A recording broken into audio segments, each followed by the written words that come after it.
Gihangyo sila nga pagaordinahan ngadto sa pagka-presbitero sa pagduol dinhi sa atubangan.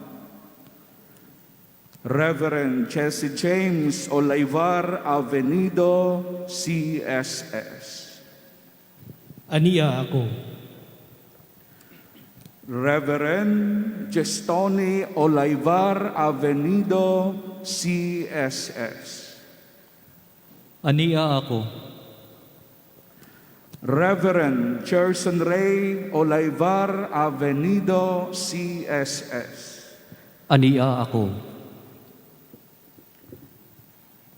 Labing talahurong amahan, ang atong santos nga inahang simbahan, nagahangyo kanimo nga imong ordinahan kini sila nga atong mga igsuon ngadto sa laray sa mga presbitero. Nasuta mo ba nga sila ang ayang pag-aordinahan? Human sa pakisusi sa Kristohanong katilingban o pinasikad sa pagtuboy kanila gikan sa mga may kalabutan sa ilang formasyon, ako nagasaksi nga sila takos pag-aordinahan. Musalig kita sa panabang sa Ginoong Dios ug sa atong manluluwas si Jesucristo ug atong gipili kini silang atong mga igsoon alang sa laray sa mga presbitero. Salamat sa Dios. Atong ipakita nga atong pag-uyon pinagi sa pagpakpak sa atong mga kamot.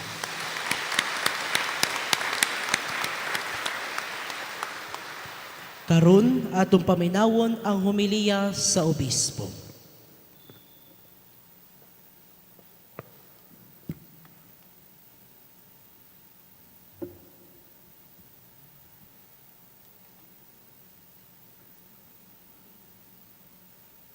Una sa tanan ang atong pahalipay alang sa pamilya AVENIDO,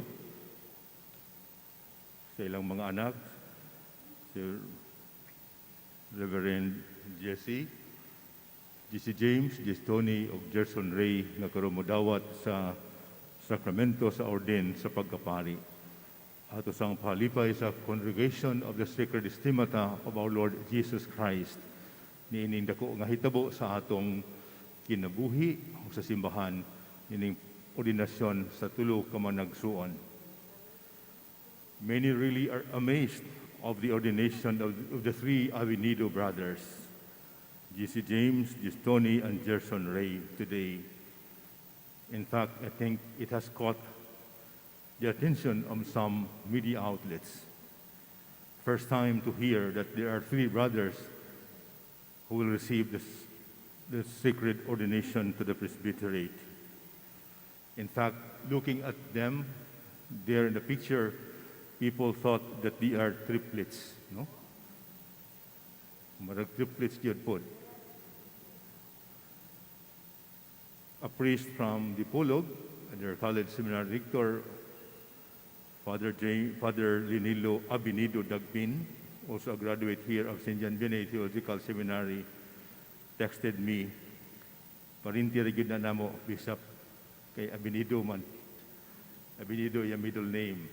Pero sagla ka siya kaila, pero naghatag siya og warm greeting sa inyong ordination karon.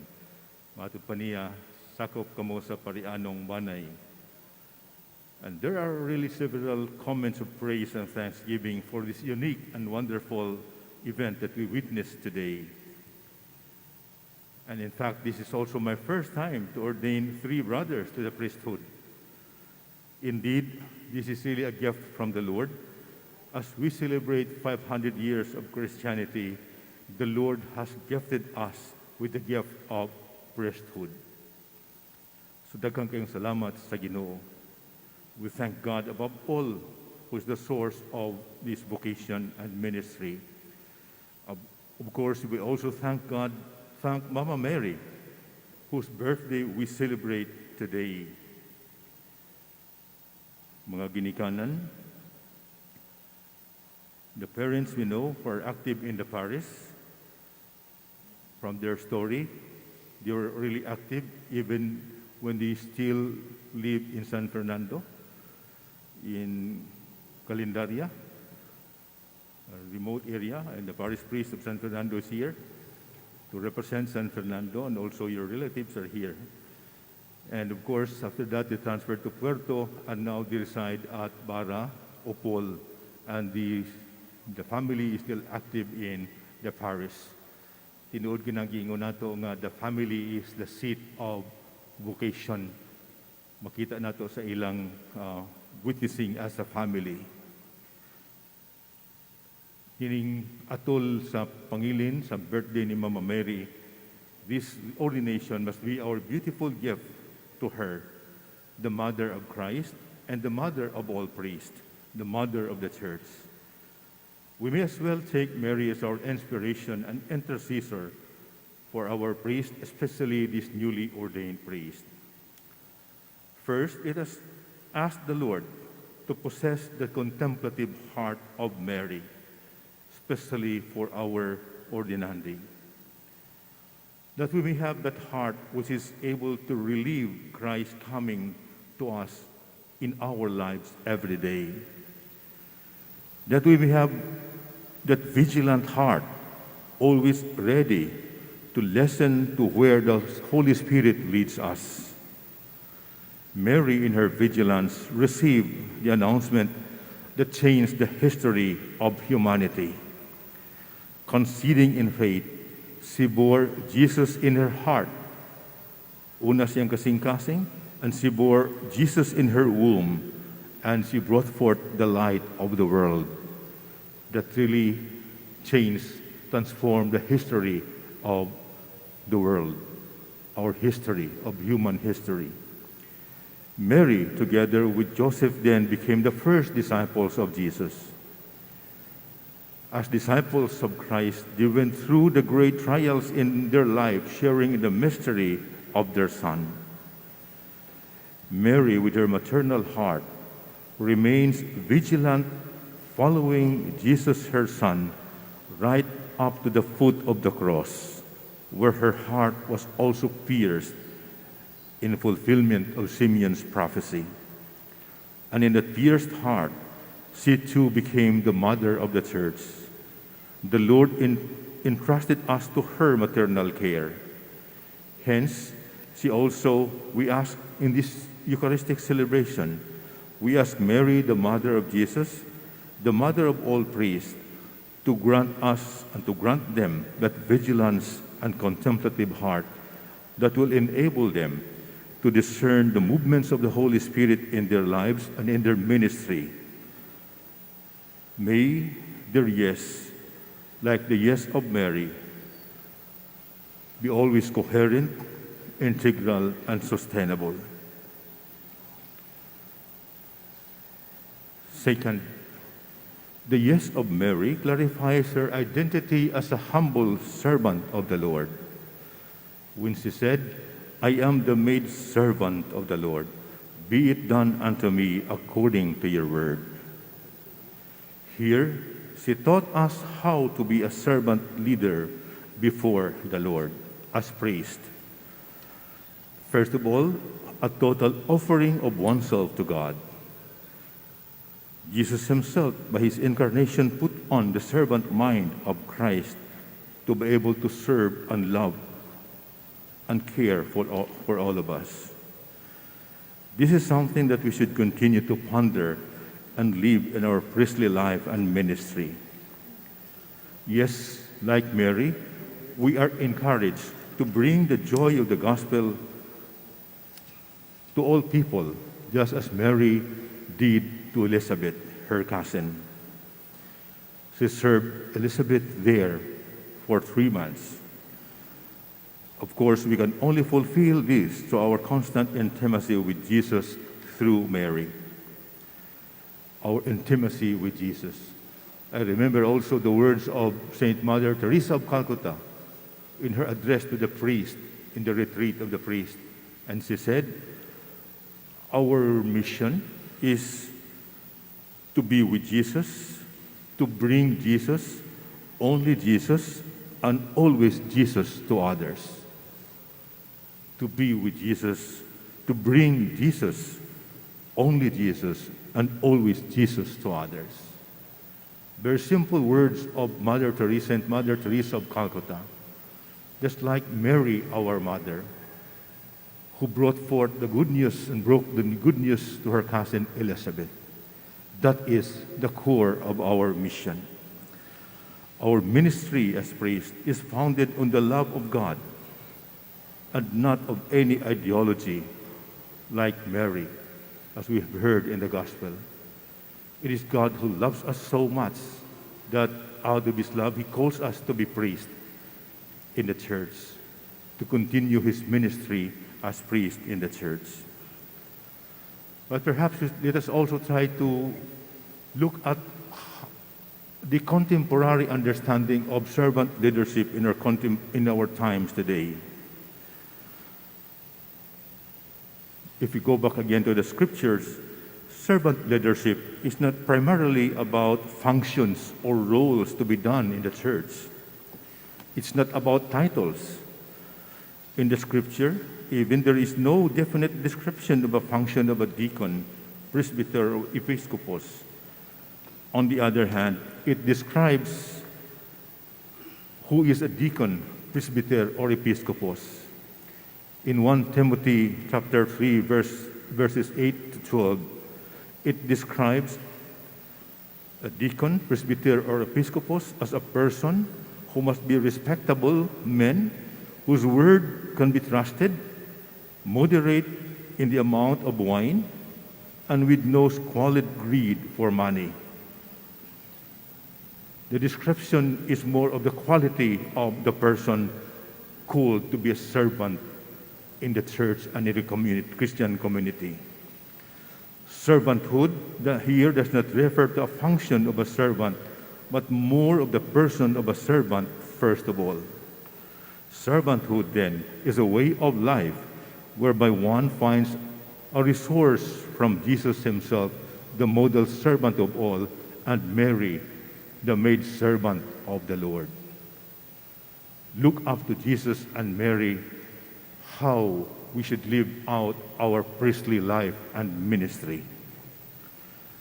It is all by God's grace, a divine initiative, as we have heard in the gospel, that we are chosen to minister like the Blessed Virgin Mary.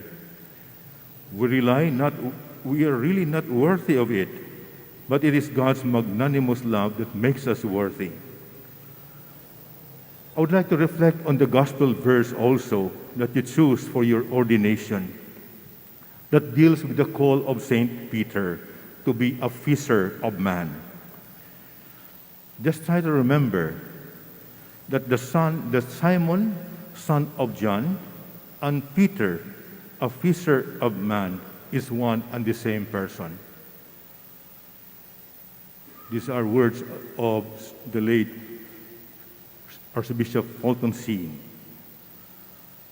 What does that imply for all of us?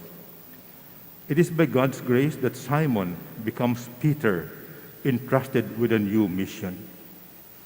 The moment we receive the grace of ordination, it does not mean that our humanhood, that the Simon in us is taken away as we assume a new mission like Peter.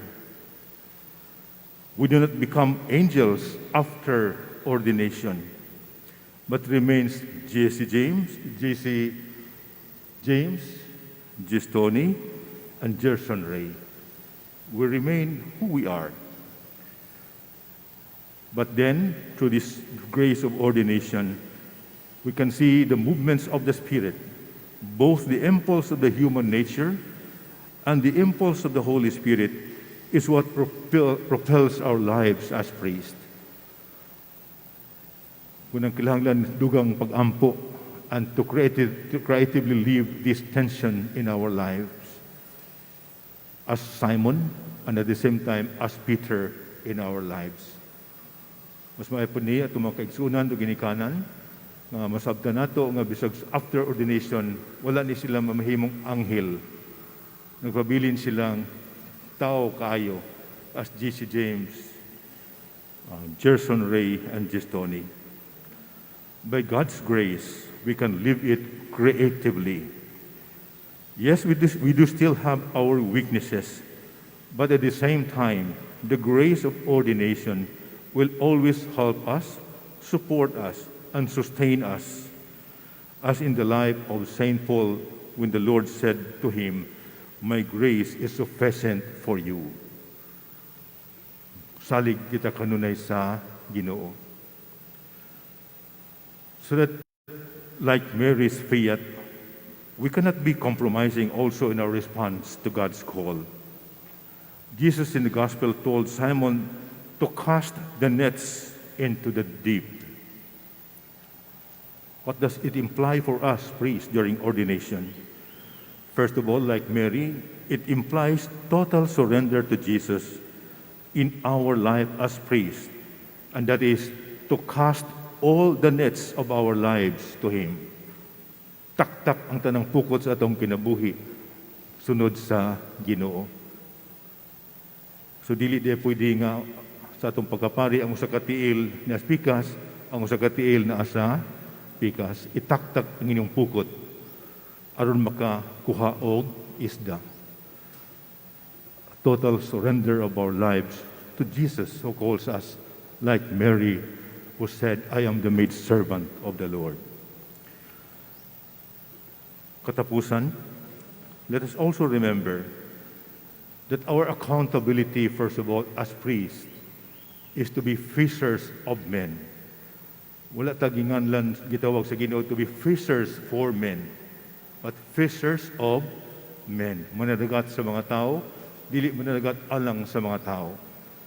So may pasabot din that our accountability, first of all, is to God who calls us, to gather people to the Lord, not to us. That is our accountability to the Lord.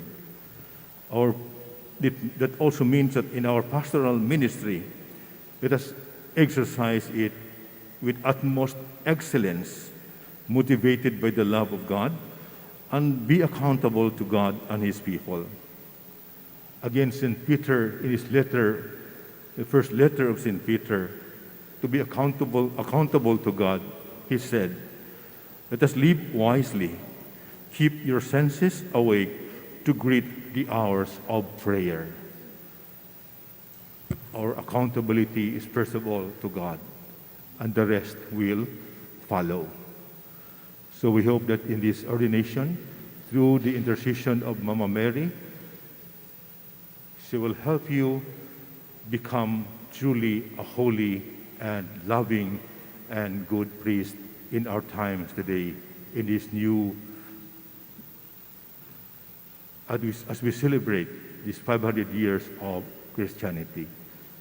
May God bless us all. Usisahon karon sa obispo ang katim-os sa katuyuan sa mga kandidato alang sa pag-alagad sa katawan sa Dios isip mga presbitero. Himuon dayon nila ang panaad sa pagkamasinugtanon sa obispo.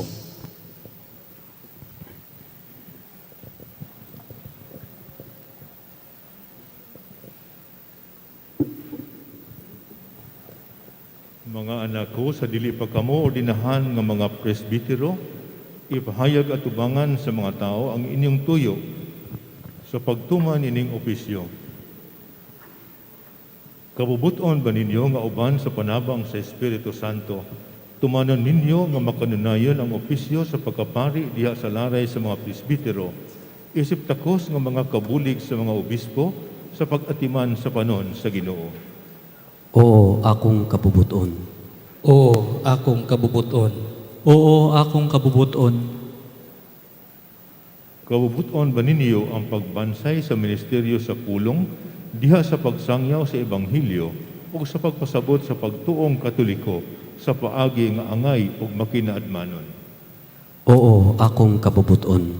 Oo, akong kabubuton. Oo, akong kabubuton. Kabubuton ba ninyo ang pagsaulog sa mga misteryo ni Kristo, magibilin niya sa simbahan, labi na ang sakripisyo sa Eucharistia o ang sakramento sa pakikuli alang sa pagimaya sa Dios o ug sa pagbalaan sa Kristohanong katilingban, sa paagi nga maunungon ug matinahuron. Oo, akong kabubuton. Oo, akong kabubuton. Oo, akong kabubuton. Kabubuton ba ninyo nga uban kanamo mangilaba kamo sa kaluoy sa Dios alang sa katawhan ng gisangon sa inyong pag-atiman diha sa pagtuman sa kang Kristong kasuguan sa pag-ampo nga walay puas. Oo, akong kabubuton.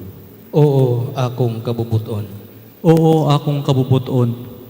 Kabubuton ba ninyo ang paghalad sa inyong kinabuhi ngadto sa Dios alang sa kaluwasan sa iyang katawhan ug ang adlaw nga pagpakigiusa uban sa dugang kasuod kang Kristo ang labawong pari nga mihalad sa iyang kaugalingon alang kanato ngadto sa amahan isip pingpit nga sakripisyo.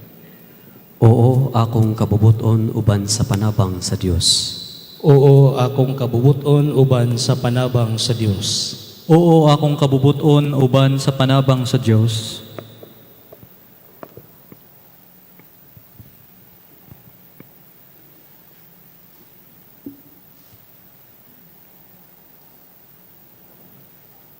Musaad ka ba sa pagtahod ug pagsugot sa diyosesanong obispo ug sa imong tukma nga mga superior? Oo, musaad ako. Ang Dios maghingpit unta nining maayong buhat nga iyang gisugdan diha kanimo.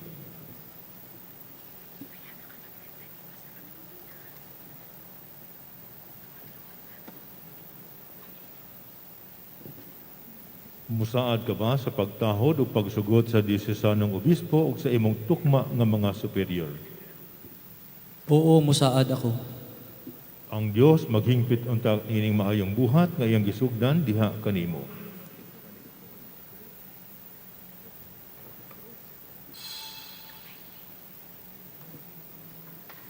Musaad ka ba sa pagtahod o pagsugot sa diyosesanong obispo o sa imong tukma nga mga superior? Oo, musaad ako. Ang Dios maghingpit unta nining maayong buhat nga iyang gisugdan diha kanimo. Palihog manindog ang tanan.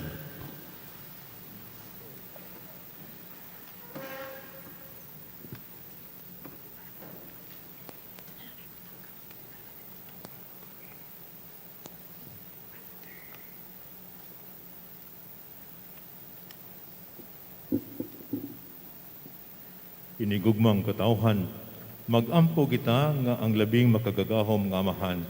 Mububo unta sa mga langit ng gasa nga ninining iyang mga alagad, iyang gipili alang sa pagka-presbitero.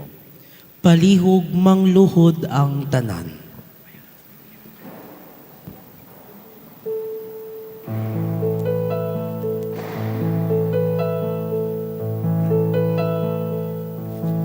Lord have mercy. Christ have mercy. Christ have mercy. Lord have mercy. Lord have mercy.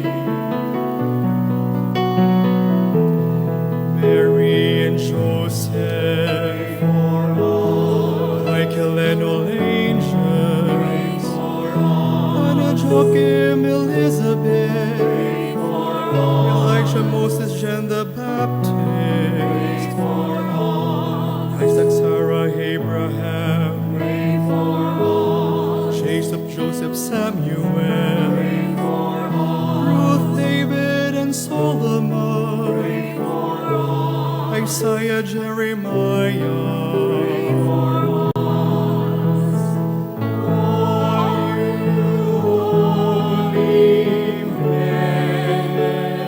women, pray for us. Andrew and Andrew, Pray for us. James, John, and all apostles, Pray for us. Mary Magdalene, Veronica, Pray for us. Barnabas, Matthias, Pray for us. Stephen, Philip, and Cornelius, Pray for us. Prisca and Aquila, Pray for us. Timothy and Titus, Pray for us. Linus, Cletus, and Clement, Pray for us. all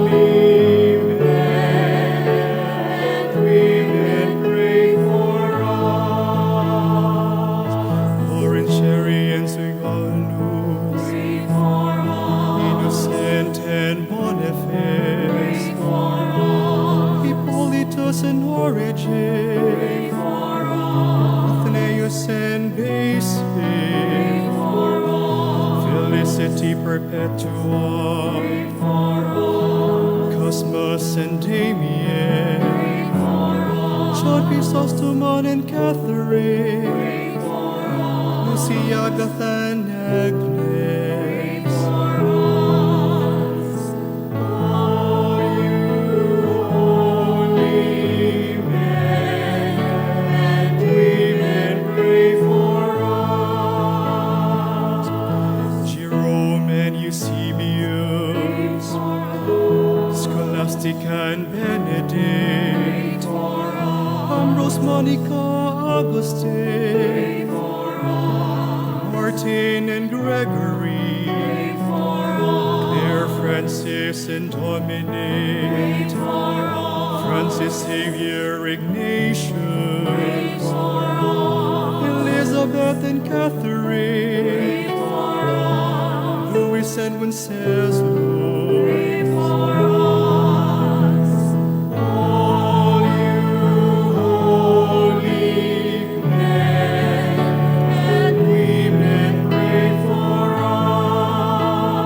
us. Saint Lorenzo Ruiz, Saint Vincent Ferrer, Saint Teresa,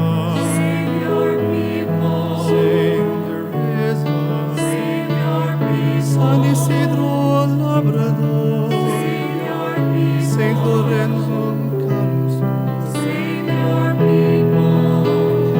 all you holy men and women, pray for us. Lord, be merciful from all evil, from every sin, from everlasting death, by your incarnation, by your death and resurrection, by your gift of the Spirit, have mercy on us sinners. Christ, hear us, Lord. Jesus, hear our prayer. Lord, give new life to this chosen by the grace of baptism. O Jesus, Son of the living God, send your Spirit in its fullness on your sons and daughters who believe and profess you. Christ, hear us, Lord. Jesus, hear our prayer.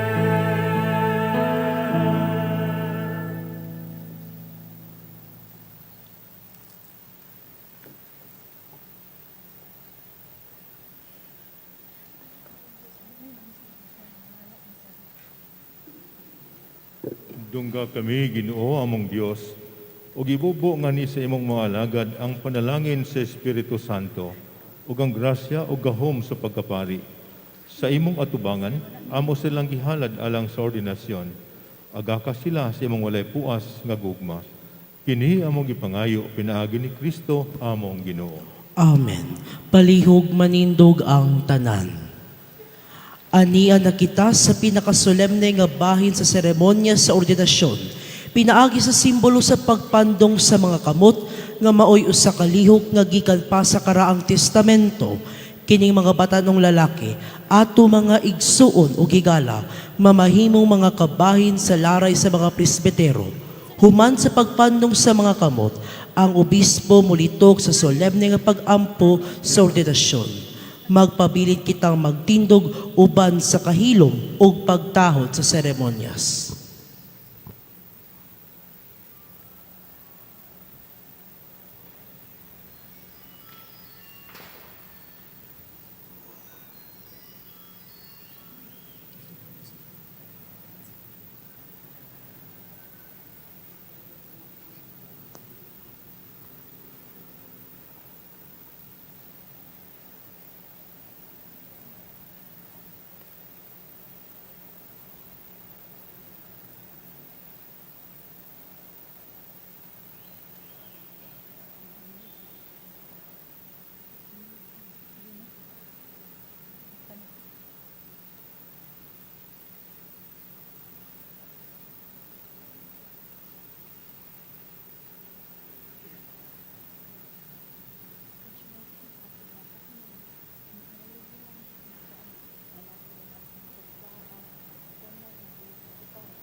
Draw near, Lord, Holy Father, Almighty and eternal God, author of human dignity, who portion all graces.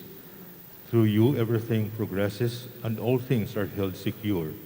To form a priestly people, you appoint ministers of Christ, your Son, by the power of the Holy Spirit, arranging them in different orders. Already in the earlier covenant, offices developed, instituted by mystical rites, so that when you had set Moses and Aaron over your people to govern and sanctify them, you chose men next in rank and dignity to accompany and assist them in their task. So too in the desert, you implanted the spirit of Moses in the hearts of 70 wise men, and with their help, he ruled your people with greater ease. So also upon the sons of Aaron, you poured an abundant share of their father's plenty, that the number of the priests prescribed by the law might be sufficient for the sacrifices of the tabernacle, which were a shadow of the good things to come. But in these last days, Holy Father, you sent your Son into the world, Jesus, who is apostle and high priest of our confession. Through the Holy Spirit, he offered himself unblemished to you and made his apostles consecrated in the truth, sharers in his mission. You provided them also with companions to proclaim and carry out the work of salvation throughout the whole world. And now we beseech you, Lord, in our weakness, to grant us these helpers whom we need to exercise the priesthood that comes from the apostles. Almighty Father, grant, we pray, to these your servants the dignity of the presbyterate. Renew deep within them the spirit of holiness. May they hold fast to this office, next in rank to our own, which they received from you, O God, and by their manner of life, may they be examples of right conduct.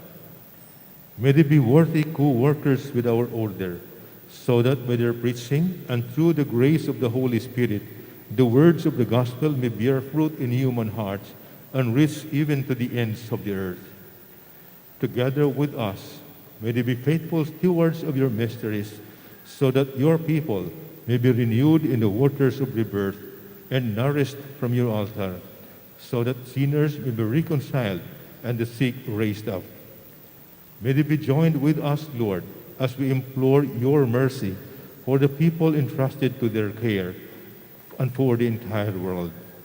Thus, may the full number of the nations gathered together in Christ be transformed into your one people, to be made perfect in your kingdom. Through our Lord Jesus Christ, your Son, who lives and reigns with you in the unity of the Holy Spirit, God, forever and ever.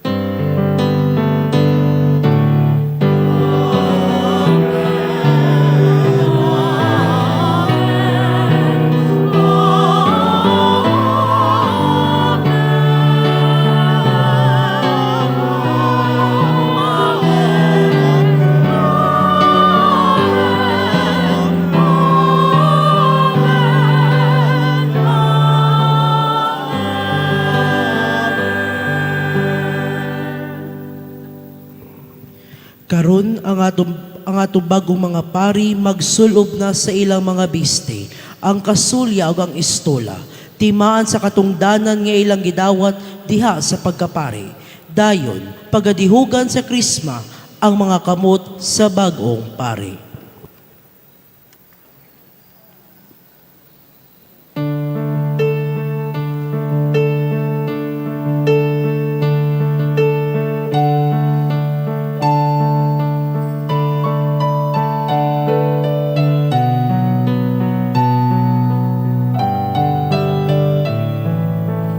Every day I sing to you with all my heart.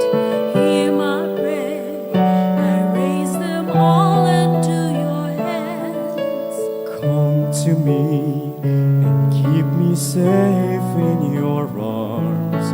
Strengthen me to face the day for you I stand. Even there is sadness, stay with me and fill me with your joy, endless understand and follow your command. I entrust my life into your care. My Lord, fill me with your love, fill me with your truth, fill me with your kindness. My Lord, Let your goodness shine. let me speak your truth, let me be the bearer of your love.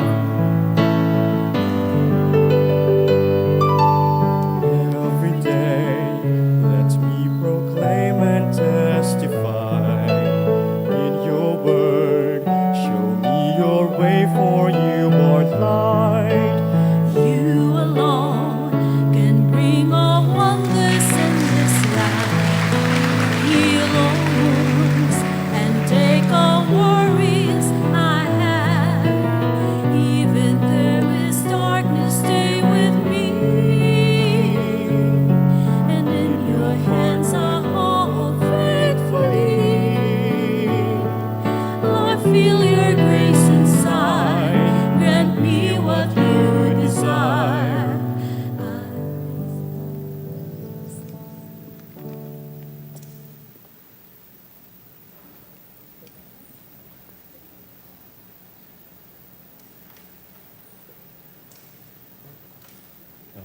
Amahan, nagdihog sa atong Ginoong Kristo, pinaagi sa gahom sa Espiritu Santo.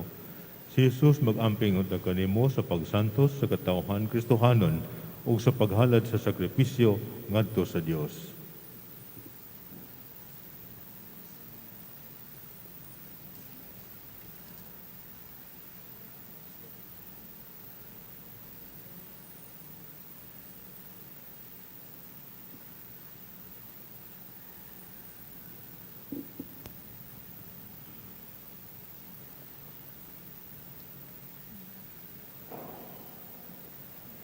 Ang Amahan, nagdihog sa atong Ginoong Kristo, pinaagi sa gahom sa Espiritu Santo.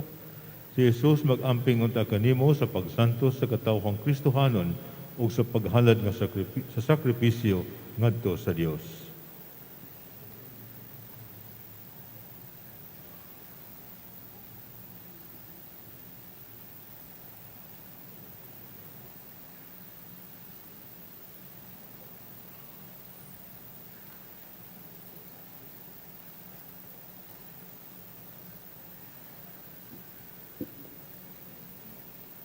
Ang Amahan, nagdihog sa atong Ginoong Kristo, pinaagi sa gahom sa Espiritu Santo. Si Jesus mag-amping unta kanimo sa pagsantos sa katawhang Kristohanon ug sa paghalad sa sakripisyo ngadto sa Dios.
Dawata gikan sa santos nga katawhan sa Dios, ang mga gasang ihalad ngadto kaniya.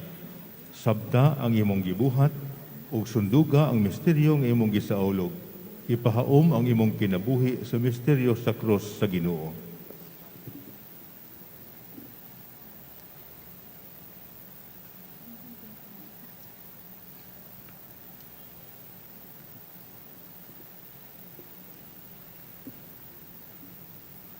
Dawata gikan sa santos nga katawhan sa Dios, ang mga gasang ihalad ngadto kaniya. Sabta ang imong gibuhat ug sunduga ang misteryo nga imong gisaulog. Ipahaom ang imong kinabuhi sa misteryo sa krus sa Ginoo.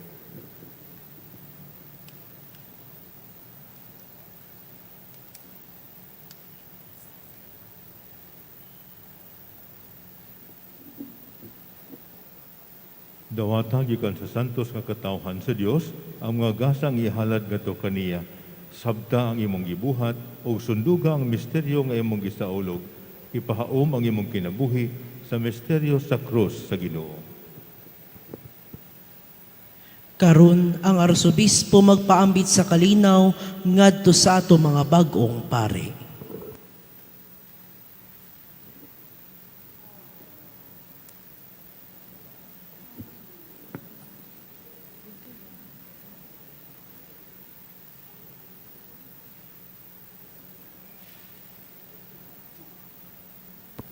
Karon ania na kita sa ikaduhang bahin sa misa, ang liturhiya sa Eukaristiya.